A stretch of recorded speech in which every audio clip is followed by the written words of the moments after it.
This is the Daily Blast from the New Republic, produced and presented by the DSR Network. I'm your host, Greg Sargent.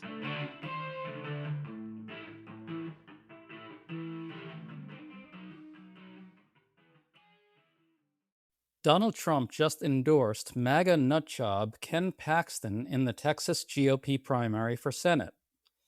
This all but ensures a weaker GOP nominee, which improves Democratic odds in Texas and makes a Dem Senate takeover a little bit more likely.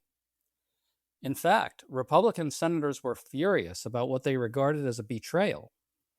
But Trump made things clear in his endorsement. Paxton got it because he was loyal to Trump, the only thing that matters.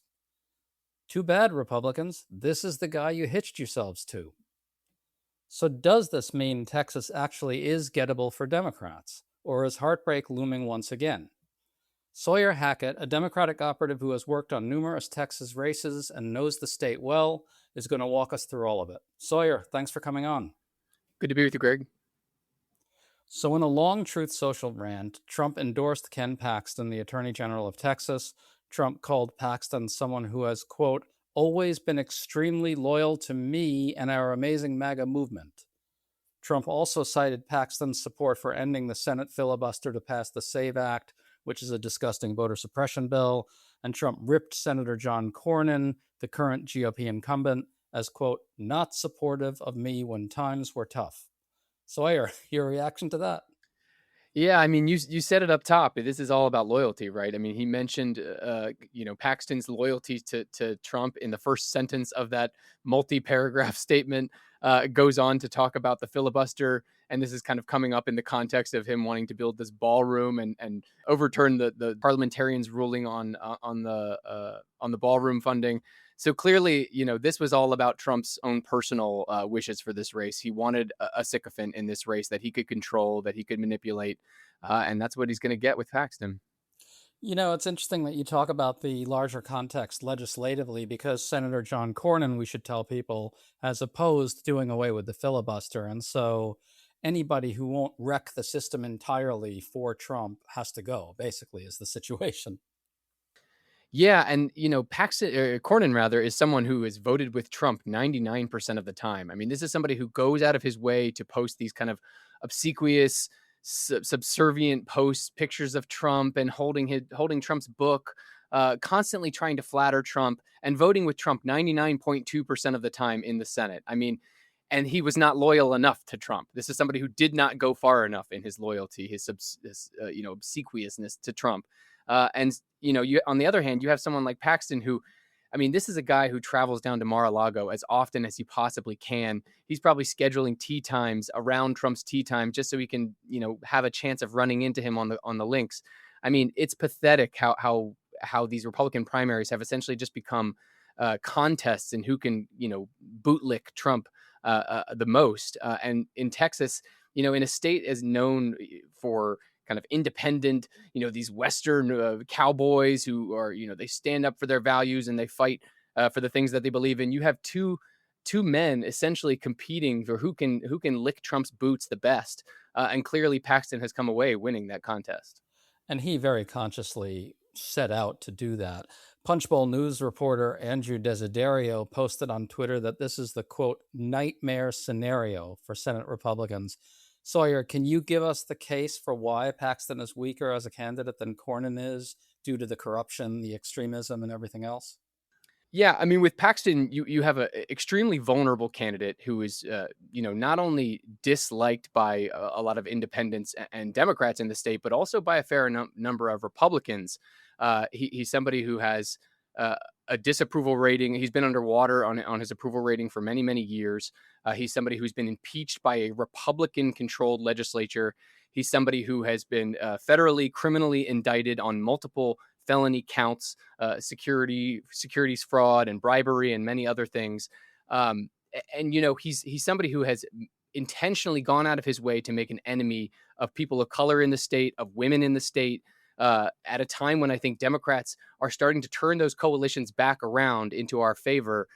It's only going to play into Democrats' hands in November. I think that polling, the head-to-head polling between Paxton and Cornyn as who would be the better nominee, I don't necessarily think reflects the depths of a campaign, a vigorous campaign between two nominees, where you're going to have negative ads running constantly. Democrats are going to be able to weaponize Paxton's record and Paxton's personality in the state, way better than they would have done with Cornyn as the nominee. It sure looks that way. Let's talk about the Democratic candidate, James Tallarico. He's running on an open profession of his Christian faith, combined with a promise to get beyond the acrimony of the Trump years with kindness and, I guess, goodwill toward the opposition, really, understanding toward the opposition, empathy. The polls are showing a dead heat between Tallarico and Paxton. Sawyer, can you bring us up to date on how Tallarico's campaign has been doing? Where is he succeeding? Where is he failing? What does he have to do now? I think Tallarico's done a pretty fantastic job of keeping focused on the issues that I think Texans care about, focusing on Trump's record at a time when Democrats desperately need Trump's negatives to be as high as possible heading into a midterm cycle. He's not necessarily put his thumb on the scale for either one of these Republican nominees. He said that whoever the nominee is, we're going to run the same campaign, we're going to run the same message.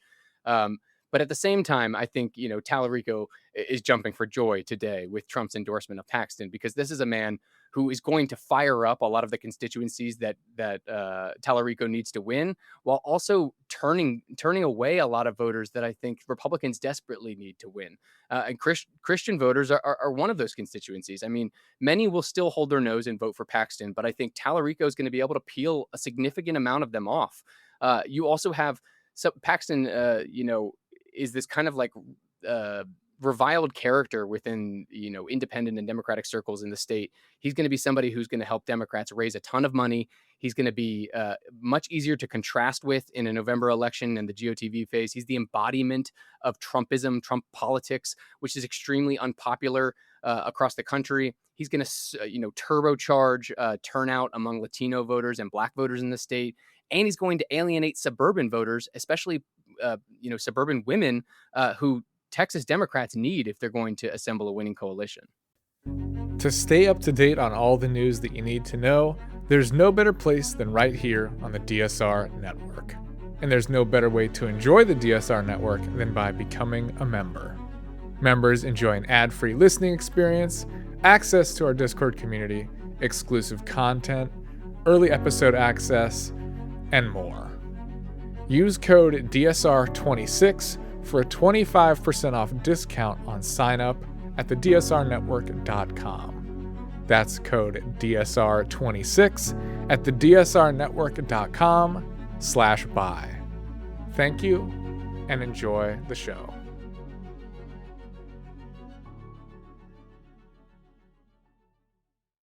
Someone like Paxton is representative of all these traits in Trumpism that everybody hates now.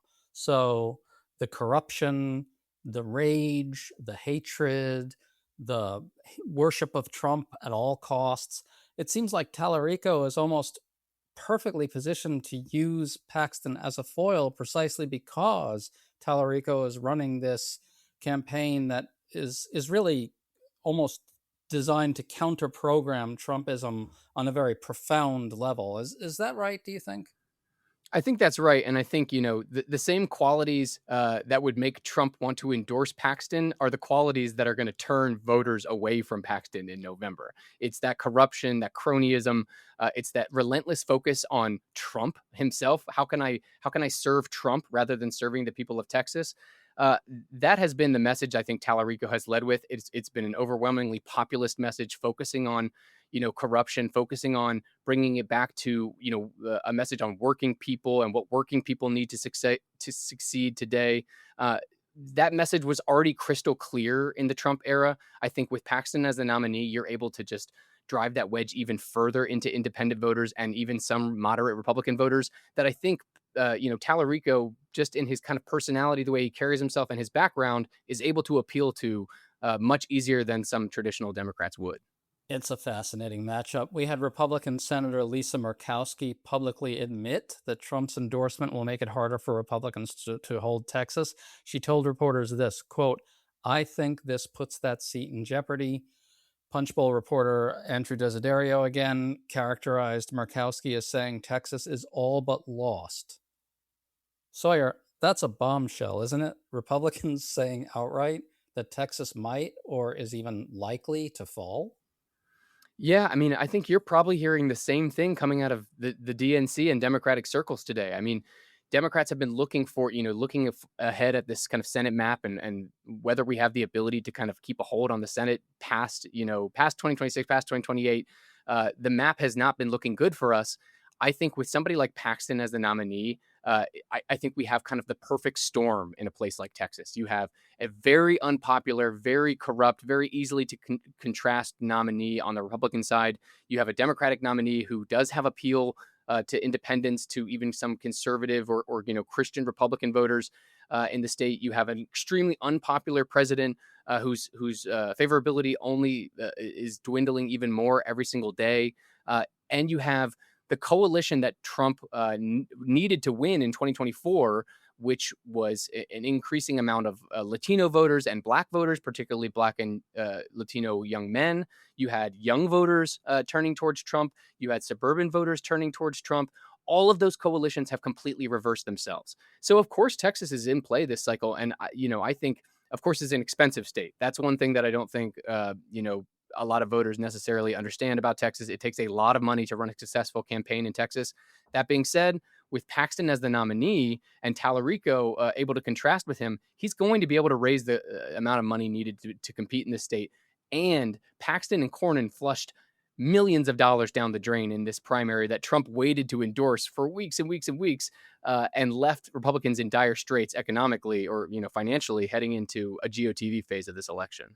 Right. Trump really screwed the Republican Party royally by doing this, because these outside groups that are allied with Senate Majority Leader John Thune have reportedly spent tens of millions of dollars propping up Cornyn against the Paxton challenge. And now that money's up in flames. Still, though, I have to say, I keep hearing from Democrats that they're generally pretty worried about the spending disparity. There's been a lot in the press about that as well. We're going to see an immense amount of right-wing money in Texas now to try to save this seat against Tallarico and Democrats, right? Will Democrats have the resources to compete? Will they be outspent? Does that matter? I think Texas Democrats, and particularly the Tallarico campaign, will be able to raise enough money to run a very, very competitive race. I think you'll probably see Tallarico raise, close to the amount that Beto O'Rourke was able to raise in 2018. That was a very expensive race. I think he raised more money than any Senate candidate that cycle, and maybe even the next cycle after that. I think Tallarico can raise that kind of money, especially with Paxton as the nominee, especially with Democrats looking at the Senate map and needing a battleground state like Texas to flip blue if we're going to take back the Senate. I think, Trump just handed Democrats their messaging on a silver platter to invest in a state like Texas. It is going to take major elections like this with lots of spending, lots of organizing across every corner of this state to win. And I think, Tallarico was already doing pretty well in the fundraising game. The DNC is not doing very well in the fundraising game. If that trend continues, I still think Tallarico can be extremely competitive, but I do think he's going to need some backing from some of the national organizations. And maybe that's not the national party. Maybe it's some of the organizing organizations, but I think they will have his back as we look ahead to November. I mean, look, Democratic donors out there, I know you feel a little burned by 2024 still. You put a lot of money into Kamala Harris and lost what appeared to be a winnable race. But the Senate's really gettable now. I mean, you've got these Republican senators who are furious. The New York Times reports that they're livid.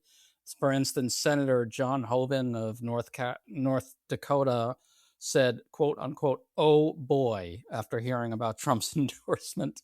And then Senator Roger Wicker of Mississippi is being described by numerous reporters as stone-faced. They know that this is a potential calamity, basically, isn't it? Yeah, I mean, Trump is on a power trip right now. I mean, he took out those Indiana Republicans who wouldn't redistrict for him. He then went and took out Bill Cassidy in Louisiana. Now today he's trying to take out Thomas Massie in Kentucky, and now he's endorsing Ken Paxton over John Cornyn, who was once the Senate Republican Senate whip and barely lost to John Thune for Senate Majority Leader. This is a senator who is very well respected within the Republican conference. And Trump is already having a difficult time kind of managing control over this very tightly divided Congress. Trump just helped, oust Cassidy, who was the head of the Help Committee in the Senate. And now he's turning and ousting one of the most senior Republicans in the entire conference in John Cornyn. That is only going to piss off a lot of these Republican senators who he desperately needs to do things like ignore the parliamentarians' ruling or nuke the filibuster to get the certain things that he wants to get done. He's clearly on a power trip, but he's leaning in these very unpopular directions that I think Republicans are starting to see the writing on the wall when it comes to the midterms, and they know that they're headed for a wipeout in November if Trump continues in this trend. So, Sawyer, it seems like the big story here is what you're getting at there when you say that Trump is on this power trip. On some fundamental level, what we're seeing here is that Trump simply cannot imagine that he and or Trumpism and MAGA have become toxic. He is surrounded by sycophants at all times. He only looks at polls that show him winning. He has his own pollsters telling him he's winning, winning, winning. He constantly tweets out polls that are just, I think, basically made up or so buffoonishly cherry-picked that they're meaningless. Point being that Donald Trump is in this information bubble right now where he can't perceive what's happening out in the country with his unpopularity, his toxicity. For instance, the New York Times poll this week has Trump disapproved of by 70% of independents, 54% strongly. I have not seen numbers like that before. And independents are favoring Democrats in the generic House ballot matchup by 18 points, also staggering. Those are the types of numbers that you need to put something like Texas in play, right? I think so. I mean, coupled with the kind of coalition turning on Trump that he had in 2024, Latinos, Black voters, young voters, I think coupled with that, the independent shift away from Trump towards Democrats is exactly what I'm talking about when I say a perfect storm is happening in Texas. And really, that's all being driven by the economy. And in Texas, the numbers on the economy are interesting. I think the Texas economy has been a little bit insulated from some of the impacts of the Iran war, for example. The impacts on oil, for example, take a little bit longer to get to Texas than they do to other places. And so you're only going to see those numbers get worse as this Iran war and global supply crisis continues. And that's what we're expecting, right?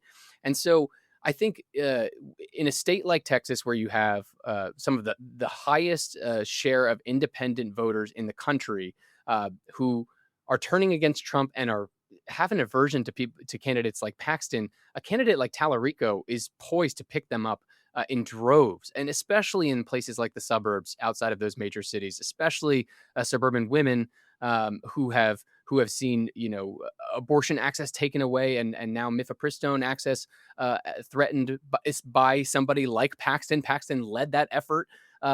It's just the ads write themselves in Texas. And I think independent voters are going to see tens of millions of dollars of ads flooding their TVs between now and November. Of course, there's going to be a lot of misinformation and disinformation coming from the Paxton side of that equation. But I think Tallarico really has a chance to run up the numbers, both with his own coalition, but also with independent voters. In a way, the choice of Paxton by Trump kind of perfectly typifies the degree to which he's in a bubble about his own toxicity. I mean, it's a total calamity he's threatening Republicans with by picking Paxton, but he's unable to imagine that Paxton, who's as MAGA as they get, would be toxic. Just to close this out, though, let's not be under any illusions. Texas is Texas, which is Texas. As you know as well as anyone, it's extremely hard for Democrats again and again and again. We think it's within reach, and it's not. It falls apart at the last minute. Why is it so hard for Tallarico to get there? What is the nightmare scenario for Tallarico? The difficulty in assembling a winning coalition in Texas is just the sheer size of the state. I mean, you have to compete in those traditional Democratic strongholds of the cities and those Latino communities along the Rio Grande Valley. You have to be able to pick up voters in the suburbs, and you have to be able to compete in rural areas. In a state like Texas, though, It is a fairly conservative state. It's a state where Republican voters are still very animated to support the Republican president. And a Republican president in Trump is somebody who does electrify the MAGA base. And the MAGA base is pretty huge in Texas. That being said, the sheer number of independent voters and the different layers of the coalition that Democrats have to assemble to win is very difficult. And so you do need a ton of money, not only to reach into every corner of the state, but also to be doing that deep outreach into constituencies like Latino voters who are harder to reach and harder to persuade and harder to turn out in a general election. So it's an uphill challenge for Tallarico. I think if he has the money and if he has the kind of national environment with a very deeply unpopular Trump, it's something that he can win. And I think by Trump picking Paxton, he is elevating corruption at a time when corruption is at the center of our conversation nationally. I mean, we're out talking about the ballroom, talking about these payments from the IRS, talking about all these stock trading that he's doing. Trump is elevating someone like Paxton, who is just known for being a corrupt politician at a time when that's going to be not only at the center of the national conversation, but it's at the center of Tallarico's message as a candidate. And so he has the opportunity to reframe this race, to nationalize the race, but keep it focused on Texas issues, to keep it focused on Texas politicians, Texas leadership. If he can do that and he gets the money to do the deep organizing across the state, he can win. But it is an uphill challenge regardless. And I will add, independents absolutely hate corruption. So if there were a way to get those independent voters in the numbers you need, this is the matchup that could do it. So it is possible that Trump really screwed himself very royally here. Sawyer Hackett, awesome to talk to you. Thank you so much. That was super illuminating. Yeah, great to talk to you, Greg.